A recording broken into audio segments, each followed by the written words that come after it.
메리 크리스마스라는 우리 외침은 어제 밤부터 우리 톡을 통해서 수많은 것들이 막 올라와요. 그래서 또 우리 박찬호 목사님 함께 해피 버스데이 충년도 외쳤고, 그래서 과연 메리 크리스마스 저와 여러분이 2024년 한 해를 보내면서 여전히 하나님께서 우리에게 소망을 주시고 대강절 기간을 통하여 주님 오심을 소망하며 기다려 왔습니다.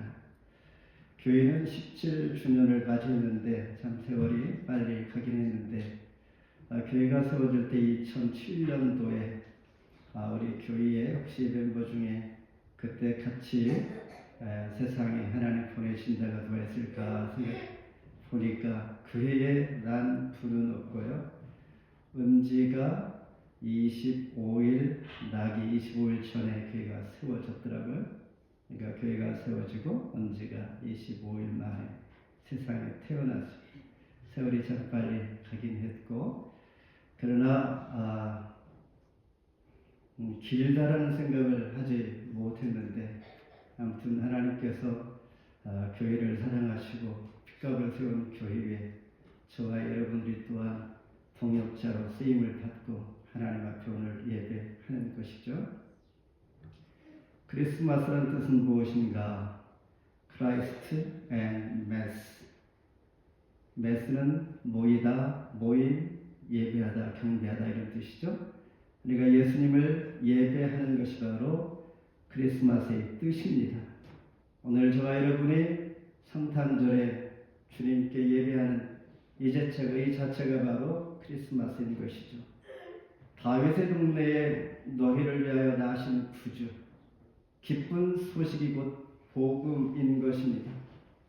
당시 마리아는 15살, 18살 정도 교회에 세워진 그때의 티네저였습니다. 요셉과 정훈한 상태입니다. 정훈은 약혼과 좀 다릅니다. 정훈은 약혼보다 좀 강한 결혼 전인데, 결혼을 분명히 확신하면서 만남 시작한 것이죠. 다시 멀릴 수 없는 철저한 계약 관계에서 시작된 이 약혼이 바로 정혼이라고 하는데, 이런 상황에 있었습니다. 그러므로 마리아는 아마도 결혼 지참금을 더 모으기 위해서 베들레헴보다 좀 더 큰 타운으로 나아갔는데, 그것이 바로 나사렛, 이곳으로 이사하여 살고 있을 때였습니다. 그때 천사가 마리아에게 메시아를 낳게 될 것이라는 소식을 전해주고, 마리아는 이 마음을 늘 갖고 나중에 호적하기 위해서 요셉과 함께 다윗의 동네로 가게 된 것입니다. 마리아가 품었던 온 백성에게 비칠 기쁨의 소식, 오늘 저와 여러분이 그 소식에 대한 내용과 함께 한 해 동안 하나님께서 우리에게 주신 은혜를 다시 한번 감사하며 나에게 살아오면서 기쁨이 무엇이 있었는가 돌아보는 시간 되기를 바랍니다. 먼저 강구에 쌓여 부효에 누이신 예수님을 봅니다. 7절 우리 한 목소리로 함께 읽겠습니다. 시작. 첫 아들을 낳아 강보로 쌓여 부유에 누웠으니 이는 여관에 있을 곳이 없음이로라. 하나님의 약속대로 메시아는 유대인이어야 합니다. 그리고 다윗의 자손이어야 합니다. 이 두 가지 조건이 바로 이 땅에 오실 메시아의 조건이었습니다. 창세기 12장 3절에 하나님은 아브라함에게 말씀하십니다. 땅의 모든 족속이 너로 말미암아 복을 얻을 것이라. 이것이 유대인의 후손에서 나와야 한다는 것. 그리고 사무엘하 7장 16절에 다윗이 왕이 되었을 때 하나님은 나단 선지자에게 말씀하십니다. 너의 집과 너의 나라의 왕위가 영원히 견고하리라. 즉 다윗의 자손에서 메시아가 나온다는, 아브라함의 자손 그리고 다윗의 자손. 그래서 신약시대의 마태복음 1장 1절은 아브라함과 다윗의 자손 예수 그리스도의 계보라 이렇게 시작하는 이유가 있는 것이죠. 하나님의 역사는 이렇게 시작하여 만삭의 몸으로 마리아는 위험한 여정을 시작했습니다. 첫 아들을 강보에 싸서 부에 뉘었습니다. 최소한 3일을 먼 거리 걸어서 약 150km, 적지 않은 거리에 긴 시간을 걸어 위험을 무릅쓰고 가서 이미 잉태한 마리아는 아기를 낳았는데 강보에 싸서 부에 뉘었다라고 말하고 있습니다. 그래서 강보라는 뜻은 무엇인가? 찢다라는 뜻을 가지고 있습니다. 말 그대로 찢어진 천 조각에 낳은 아기를 싸서 부유에 뉘었다라는 것입니다. 이와 같이 예수님은 오실 때 머리둘 곳이 없이 보잘것없는 비천한 신분으로 이 땅에 오셨고, 예수님은 사역 중에도 자기 백성, 자기 고향에서 영접을 받지 못했던 것이었습니다. 그러나 이 이야기는 단순한 그의 형편이 아니라 이미 700년 전에 이사야 선지자를 통하여 하나님께서는 예언해 주셨습니다.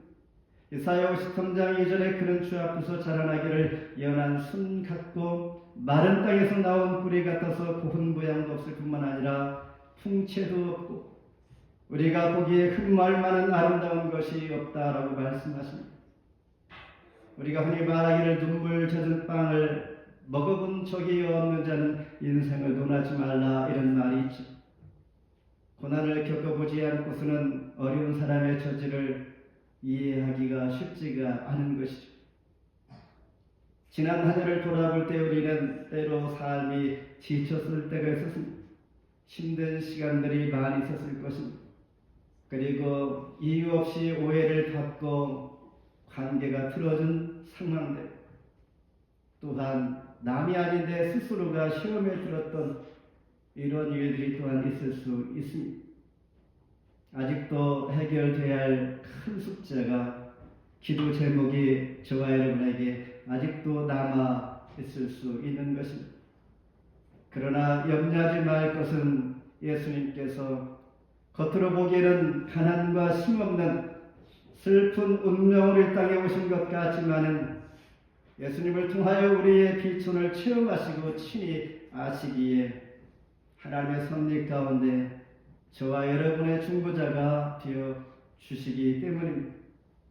이사야 53장 5절에 그가 찔림은 우리의 허물 때문입니다. 그가 상함은 우리의 죄악 때문이요 그가 징계를 받음으로 우리는 평화를 누립니다. 그가 채찍에 맞음으로 우리는 나음을 받았도다. 마태복음 1장 21절에 그가 자기 백성을 우리의 죄에서 구원할 자이심이라 말씀하셨습니다. 허물과 죄를 지시고 이 땅에 오신 모든 것을 담당하신 주님, 나귀를 타시고 예루살렘에 입성하실 때에 십자가를 눈앞에 두고 입성하셨던 주님, 우리가 살아가는 역사는 세속사와 부속사가 있습니다. 세상의 역사는 마치 바다 위에 출렁이는 물결과도 같습니다. 끊임없이 출렁이고 흥하고 망하기도 하고 변화하기도 하는 이 세상 역사.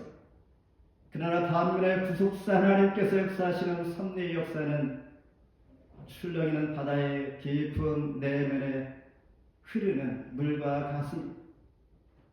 세상은 끊임없이 출렁이지만 하나님의 구속의 역사는 신실하게 정확하게 마치 모자이크 하나하나 정교하게 연결되어서 꼭 그 시간에 정확하게 이루어지는 하나님의 신실하심을 우리가 보게 되는데, 강보에 싸서 부에 두인 아기 예수님, 바로 구속사의 가장 중심이 되시며 그 주님이 심판주로 다시 오실 것입니다. 두 번째는 오늘 다윗의 동네에 오셨다라고 11절 말씀합니다. 11절 함께 봉독합니다. 시작. 오늘 다윗의 동네에 너희를 위하여 구주가 나셨으니 곧 그리스도의 주시니라. 지난주에 설교 말씀을 통하여 룻기서, 룻은 바로 나오미의 고향 베들레헴으로 돌아왔습니다.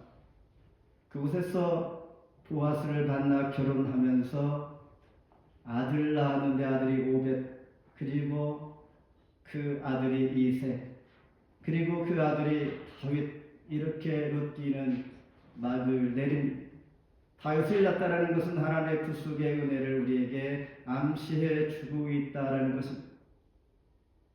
이 다윗의 동네에 베들레헴, 지금은 이스라엘 통치권과 상관없이 팔레스타인 자치 지역이 되어 있는 이곳, 이스라엘 가면 베들레헴에 가려면 별도로 버스를 타고 검문을 거쳐서 가게 되는 곳, 바로 그 베들레헴.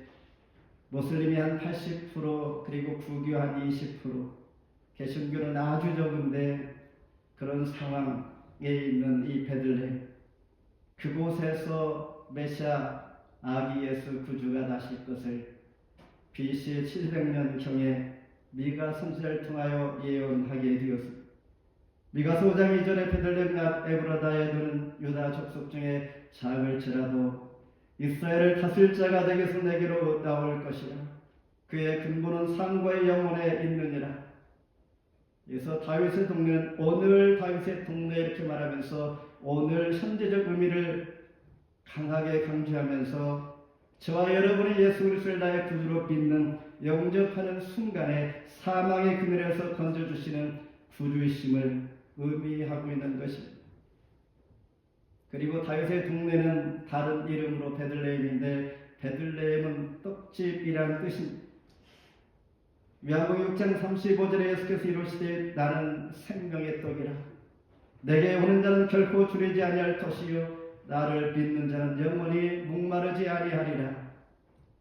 이스라엘 백성들이 광야 40년 동안 먹었던 만나가 바로 하늘에서 내렸던 생명의 떡, 바로 예수님을 상징하고 있는 것입니다.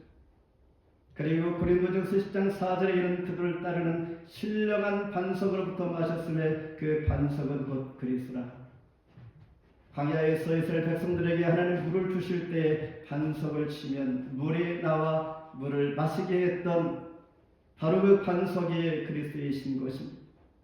예수님의 탄생 기록은 사복음서 중에 마태복음과 누가복음에만 기록되어 있습니다.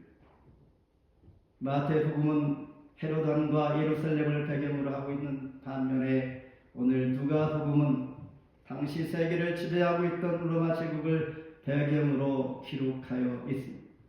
1절에 보면 그때 가이사 아구스도의 영을 내려 천하로 다 호적하라 하였으니 황제 호적 명령을 어길 만한 사람이 없었습니다. 이와 같이 무거운 몸을 가지고 만삭일지라도 마리아는 요셉과 함께 그 천하로 호적하라 명령한 가이사 아구스도의 황제의 명령에 순종하여 베들레헴까지 갈 수밖에 없었습니다. 만일 지금처럼 온라인으로 쉽게 어디서나 등록할 수 있다면 좋겠는데 그렇지 않았다라는 것입니다. 그렇지 않았다는 것은 하나님께서 예언하신 이 말씀 성경대로 그대로 성취되는 것을 보여주시는 것입니다. 오늘 다윗의 동네에 나신 예수님 우연의 사건이 그래서 아닙니다. 그래서 이 사건은 사람들이 꾸며낸 사건도 아니라는 것입니다.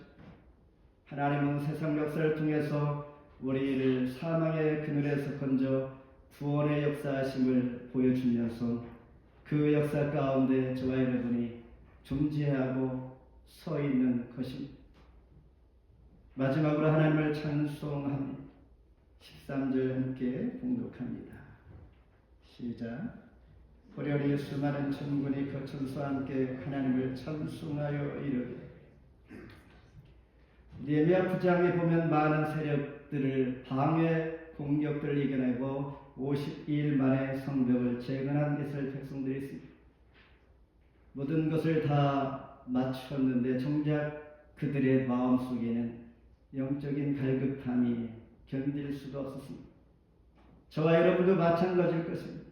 한 해 동안 이룬 것이 많고 모든 것을 내가 다 했고 최선을 다해 살았는데 나의 영적인 마음은 어떠한 상황인가?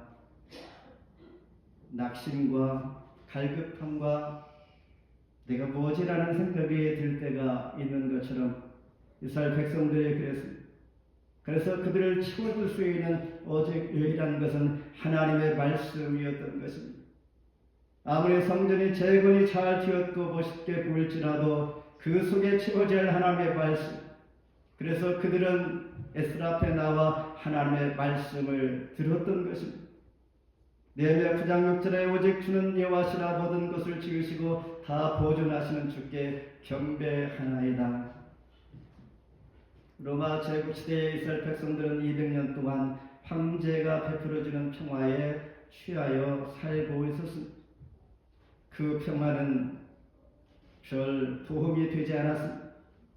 이스라엘 백성들 마음은 영적으로 갈급함을 견딜 수가 없는 상황, 그들이 느낄 때에 하나님께서는 수많은 천군 천사를 통하여, 즉 천사들의 무리를 통하여 이스라엘 백성에게 찬송으로 아기 예수의 탄생을 전해줍니다.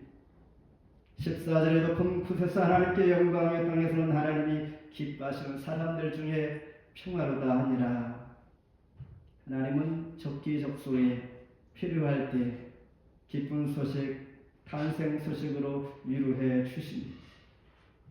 그러나 이해할 수 없는 것, 기다리던 메시아는 다윗 왕과 같은 모습으로 오지 않았습니다. 부유에 된 아이의 모습이었습니다. 예수님의 탄생 소식도 유대인의 왕이나 제사장이 아닌 아무런 힘이 없고 밤새 양을 지키던 목자들에게 가장 먼저 들려왔던 것입니다. 목자들은 마치 동방박사들이 별을 따라 베들레헴으로 가서 아기 예수께 경배했던 것처럼 그들에게 들려진 아기 예수의 탄생의 소식을 그들은 전했던 것입니다. 목자들은 어떤 사람들은 밤에 깨어 양떼를 지키는 충성된 자들이었습니다. 진리의 파수꾼이었던 것입니다. 목자 외에도 메시아의 탄생의 기쁜 소식을 누렸던 인물이 있는데 25절에 시므온이라는 사람입니다. 그는 의롭고 경건한 이스라엘 위로를 기다리는 자라 성령이 그 위에 계시더라. 지금도 우리는 복잡하고 소란스러운 세상 가운데 어쩌면 휩싸여서 취해 살고 있을 수가 있습니다. 그러나 오직 하나님의 기뻐하시는 사람, 의롭고 경건하고 위로를 기다리는 시므온처럼 소망 중에 있는 자들에게 하나님은 하나님을 찬송하는 기쁨의 소식, 좋은 소식을 들려주시며 그런 소식으로 위로를 해주시는 하나님. 세월이 흘러도 여전히 그 하나님께서 역사하시고 저와 이런 가운데 함께 하심을 믿습니다. 말씀을 맺습니다. 구약 성경은 세상이 어떻게 시작되었는가라는 말씀으로 시작되지만 신약 성경은 세상을 창조하신 성자 예수님의 탄생 기원으로 시작이 됩니다. 다윗의 동네에 너희를 위하여 구주가 나셨으니 예수님의 기쁜 소식 복음, 다윗 동네에 나신 예수를 나의 구주로 모신 저와 여러분은 이미 하나님의 소유인 것입니다. 요한복음 14장 20절에 그날에 내가 아버지 안에 너희가 내 안에 내가 너희 안에 있는 것을 너희가 알리라. 마태복음 1장 2절로 4절 아브라함이 이삭을 낳고 이삭은 야곱을 낳고 야곱은 유다와 그의 형제들을 낳고 40번을 반복하면서 인생의 최고의 비전은 무엇일까? 영적인 자녀를 낳는 것입니다. 따라서 진정한 성탄의 기쁨은 목자들처럼 복음을 전하며 마리아처럼 약속의 말씀을 마음에 깊이 품고 생명을 잉태하는 그 마음, 나의 마음 안에 메리 크리스마스입니다. 아멘. 기도합니다.